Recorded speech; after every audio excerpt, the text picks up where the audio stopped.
Boston, USA. A city steeped in history, an appropriate stopover for the 7 boats competing in sailing's premier ocean race.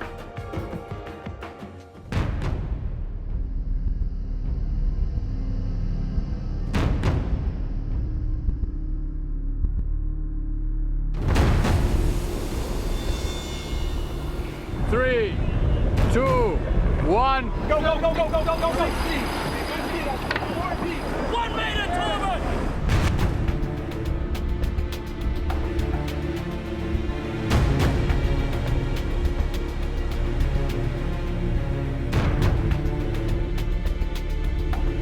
Get it 10 feet. We are shipping up to Boston.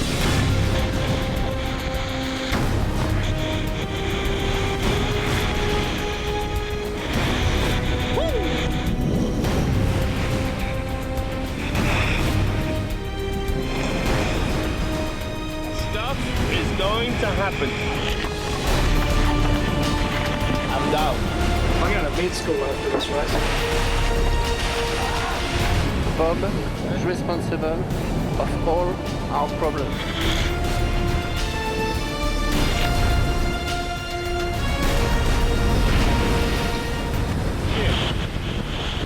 It's gonna go a little bit of Brazil to take with us.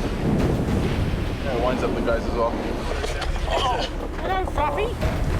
Budgie fritters for tea tonight. They've run out of water over there though, so when we go past we'll celebrate with a cup of coffee. They better watch out. Me and Anders, we are coming. Easy miles right now, easy miles. Feel the V. More speed. We're going fast. We're on course. Pretty happy out here.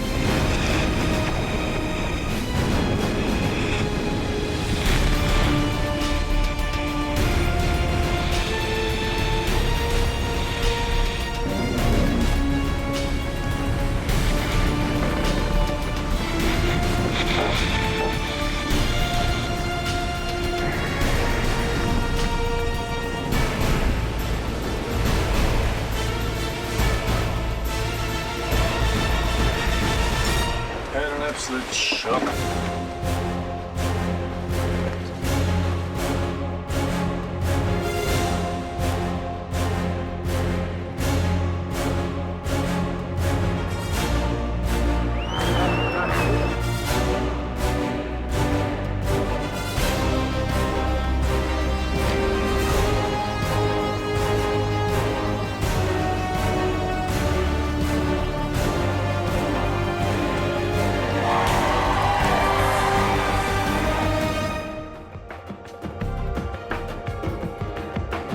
Victory for Torben Grail's Ericsson 4 has extended their lead to 13 points.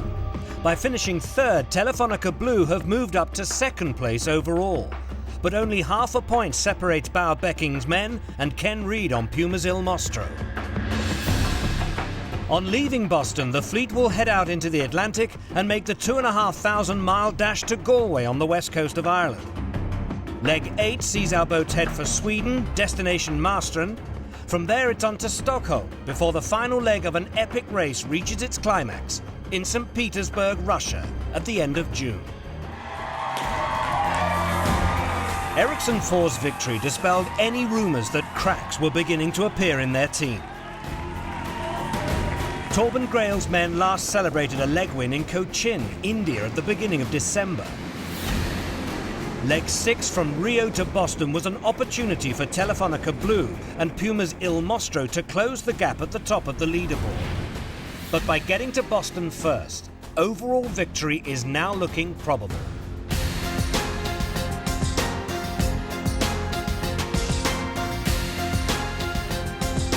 We haven't won all year, so no, it's good to be back on the horse. Fair bit of relief. I mean, anyone could have won this week. And, a week ago we were 130 miles behind. Just a good one to get out of the way.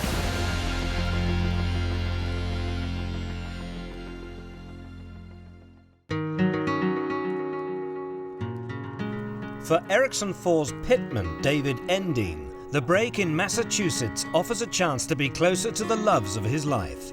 His wife, son, and baseball team, the Boston Red Sox.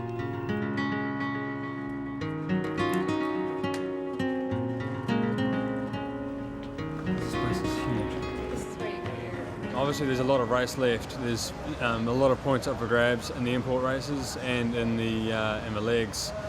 So it's good for us to, rather than all the other teams catching up and proving that they're developing and getting better as the race goes on, it's good for us to come back in and have a strong finish because the nearest competitor is only sort of a little over 10 points away and that's not enough of a buffer for us to start relaxing yet. We feel the threat is there, and we need to make sure we stay on the top. We need to stay consistent and stay on the top 2 or 3 for the next few legs, and then we'll should have it sewn up. When you're in Boston with a family that follows the Sox as much as Blair's family does, you've got to get on the bandwagon, otherwise you'll get left behind. So 2004 was the year we met, and it was the year the Sox won. They broke their curse and won the World Series. So it's a sport. I actually picked it up, and I quite enjoy it. So there's no rugby on TV, so I might as well watch the baseball. Should Ericsson 4 claim victory in St. Petersburg next month, Endine will be celebrating back-to-back wins. Very hungry to win it again. Obviously, you don't do all this training and 2 years of developing the boat and hard work, plus the race is a hard slog. You don't do that to come second. So we're all very hungry to win it, and especially the new guys on board, they really want to go out with their first race and take it out. So everyone feels the same on board, which is good. We still have the same goals in mind, and that's to be first. Can I get a short sleeve t-shirt with Lowell's name and number on the back? Sure. Is it getting blue or red? Blue, please. What size? Large. Large? Thanks. Can I throw it on? Sure. He needs a red cap too.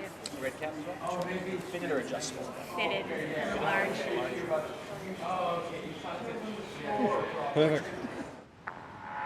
Endine's journey to Boston was synonymous with the Volvo Ocean Race. Leg 6 was a battle against the elements. The Ericsson 1-2 finish was achieved with very little damage, but the shore crew begins to prepare their boats for what is expected to be another tough assignment, crossing the Atlantic.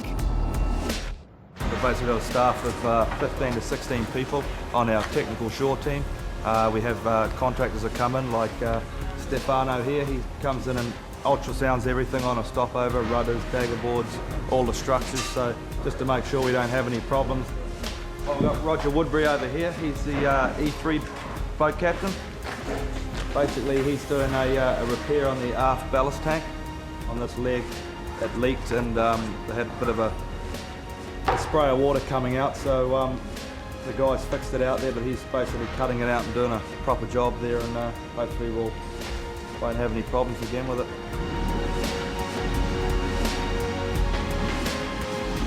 It's a sail off here. Basically, we've got 2 boats. There's an awful lot of sails and maintenance and new sails to be made. Ryan Phillips there, he's basically in charge of anything engineering, all the hydraulics, engines.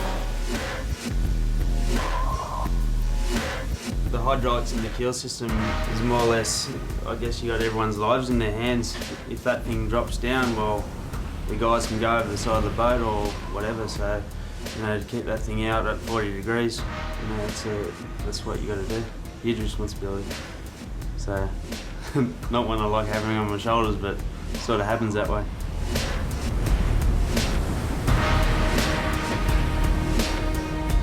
So this little hideaway area here, we've got Richard Kent.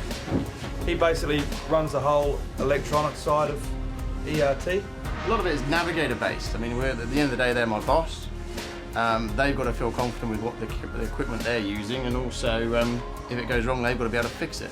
So we are tailor-made to the navigators. Some navigators are very old school and like things simple, whereas some navigators are open to new ideas, I guess.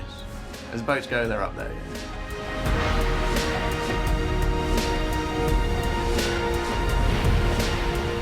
Paint is heavy, so the least amount of paint on these boats the better. And you find once they get wet sanded, they get dings. You know, we try and repair them, keep on top of it all. But these boats, they're workhorses. They get an absolute beating. So we've got Lester Walker here. He does all the rigs, basically. Not really the rope work. He basically takes care of, you know, the spreaders, the locks, pretty much everything you see there. He's in charge of that. So it's a pretty sort of full-on job for one person to be doing that in a short amount of time. The mast is overall 32 meters long and weighs 625 kilos with all the rigging. The rigging is made, side rigging is made of carbon fiber, and the aft rigging is made of PBO. If you want to be involved in a shore team like this, is you want to be involved in the technical side, and you don't want to sail a boat. I mean, basically, most of our shore team, we don't want to sail around the world. We want to give the guys the best possible maintained boat, and that they can go out, they can sail it hard, and get good results. Only yards separate Ericsson and Green Dragon in the wet area, but in terms of budgets and resources, the two teams are worlds apart. For the Irish-Chinese entry, the race so far has been a huge test of boat strength and willpower. Lying 5th overall, 33.5 points behind the leaders Ericsson 4, their debutant skipper is conscious of the challenges this race presents. We sort of rely on the sailors to take care of different areas. They're kind of responsible for areas. We have the shore team help out and do the lion's share of the work. But certainly, for instance, the mast and the rigging and in the sails and the sail making, then the sailors take care of that themselves with help from the shore team. I believe fundamentally our boat's good. You know, you stand here now, you look at E4 and you look at our boat next to each other, there's hardly any difference in the shape of the boat when you look from the front. But we didn't build the boat as light as other people. We couldn't afford to take the risk on some of the structure and things like foils, of building lighter foils, because we couldn't afford to break anything. We couldn't afford to build a replacement if we did break a dagger board, and we didn't have time. If we broke a dagger board, we didn't have another one, so we wouldn't have been able to do any training at all before the start. So it's a function of being late. It's a function not of having the budget and some of the decisions you make.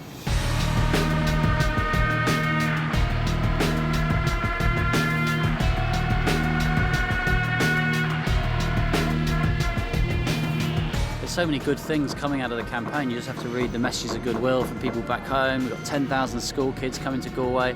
I correspond with school kids off the boat, and you just see how ferociously excited they are about the Dragon and about the race and about sailing. So not everybody can win this race. There's only one boat who's going to win this race.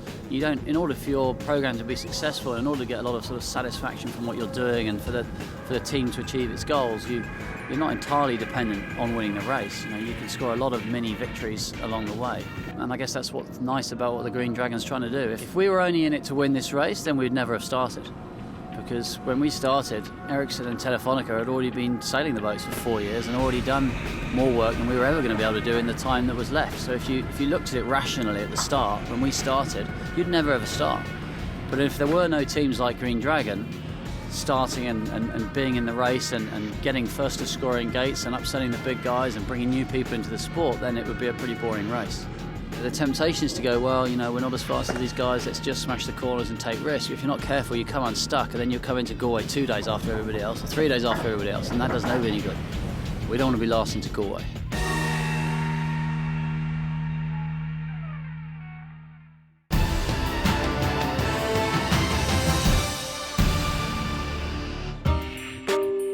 One hour south of the race village in Boston lies the sailing capital of the east coast of the USA, Newport, Rhode Island.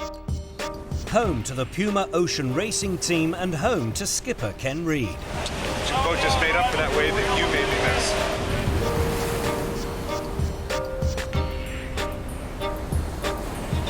Ready? Set. Here we go. Il Mostro's return is creating a buzz. I've been working here since I got out of school, 1983. The year the America's Cup was lost was the summer I moved here. I wasn't expecting how big a deal it would be locally, but it very, very clearly brought a lot of people back to the America's Cup days. If I had a nickel for every person who said, it's so great seeing two boats going training out of here again, like the old days. Newport, as far as we're concerned, is the capital of sailboat racing, obviously, to us anyway. And to have our hometown guy out in the race and doing well and having a good time. What he's done here in America is unbelievable, so it tops out everybody. He's been winning races out here since he was a little kid. And from day one, nobody could catch him. He would just go off the line, and that'd be the last you saw of Kenny. I have to figure out what I'm talking about. Any ideas? Some sailing? Just make something up. Yeah. That's what we usually do. My brother and I have been doing this for a long time, and when in doubt, we just bust each other's agates, and it seems to go over okay. How are you? What's going on? I think so. I know the first guy I signed up. Say something nice about us. About who? About you specifically? There you go. Yeah. See? Well, Sail Newport. A little bit, you know. What's Sail Newport? See what I have to live with? Thankfully, you guys have to deal with them right now, and not me. See you down there.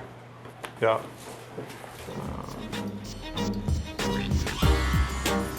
Reed's men headed out of Rio seeking their first leg win. Their entry into Boston was emotional, but not triumphant. By coming home fourth, Il Mostro has slipped to third overall, 13.5 points behind the leaders Ericsson 4. Have we reassessed winning? No, not at all. Every time we leave the dock, we're trying to win, whether it's an individual leg or the whole thing overall. Now, you got to be a bit of a realist to look at the scores and see how many legs we have left, and see that, you know, these guys on Ericsson 4 don't make many mistakes, and they got a very fast boat. It's a pretty lethal combination. You know, have we sat down as a group and said, okay, we're now fighting for second? No, absolutely not.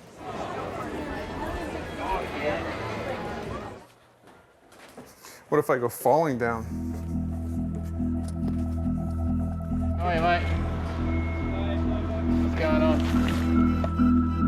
Following Telefónica Blue's podium finish in Boston, Ken Reed's men now trail the Blue boat by half a point in third on the overall leaderboard. But Bauer Becking's advantage might have been greater had he not jibed early, 3 days from Boston, surrendering the lead and the leg to Ericsson 4. An absolute shock. Bauer sort of took the responsibility for it as skipper and said he was sorry, but really it's something we all should feel responsible for. It's good that we're addressing it, and it's not something that's getting put away and not spoken about, because if you've got to move forward, you need to learn from your mistakes. The Blue boat's navigator on the first two legs, Simon Fisher shared the role when Tom Addis joined the crew as meteorologist for the start of leg 3, before vacating the nav station altogether on leg 5. Tom, I happily admit, Tom knows more about weather than I do, and I probably know more about sailing the boat and trimming and driving than he does, so it made more sense for us to be the way we are around now rather than how it sort of started off. So. I'm full of beans, mate. Sailing? Oh, it's beautiful.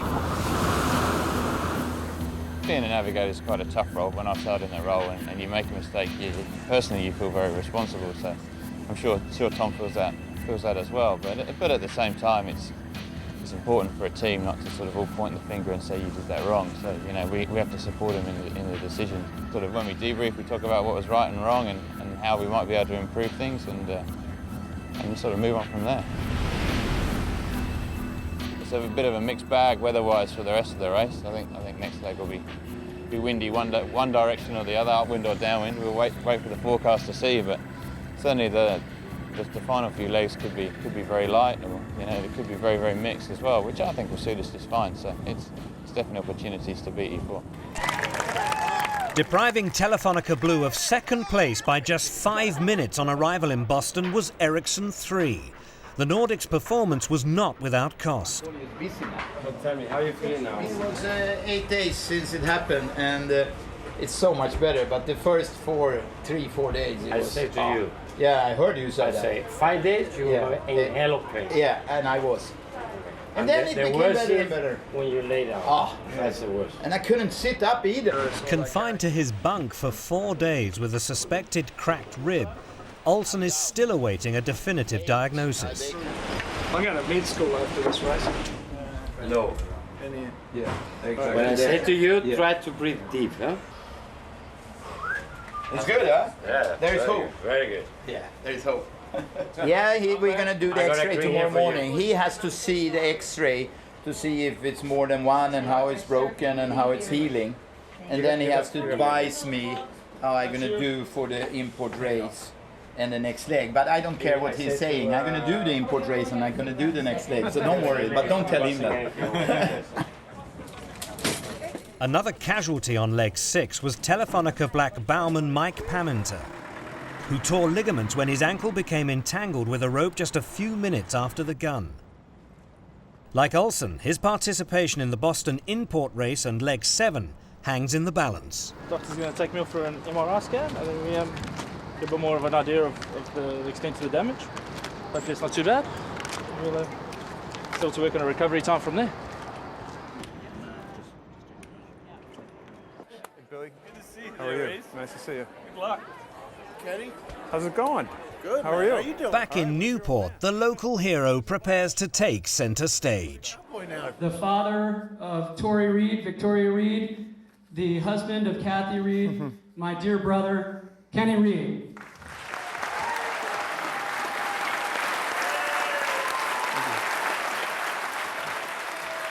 Thank you very much. It's, I can't tell you how good it is to be home.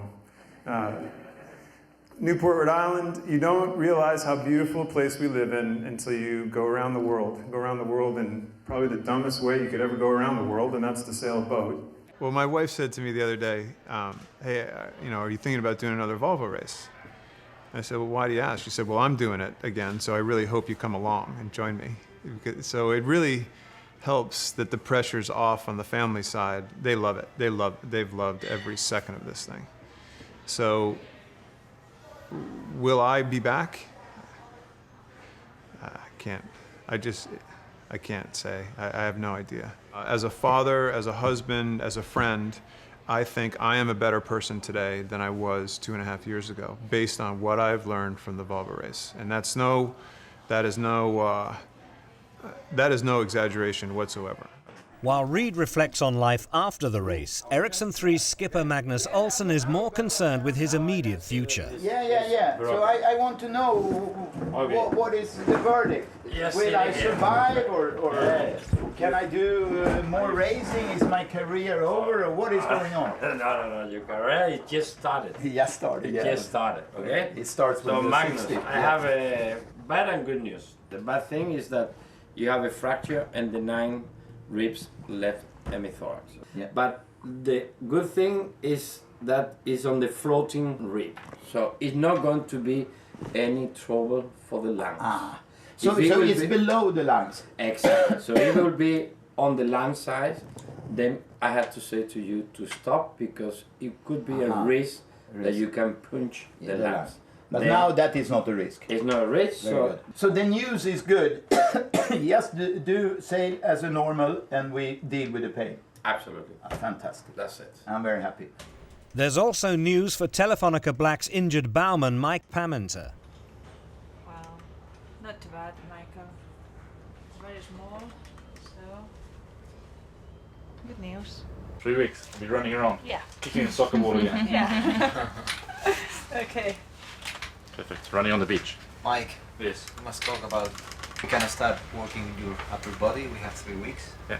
And as soon as we can start work, well, you start first with Nieves, work with your physio. And then, once he said you are okay, we start. Okay.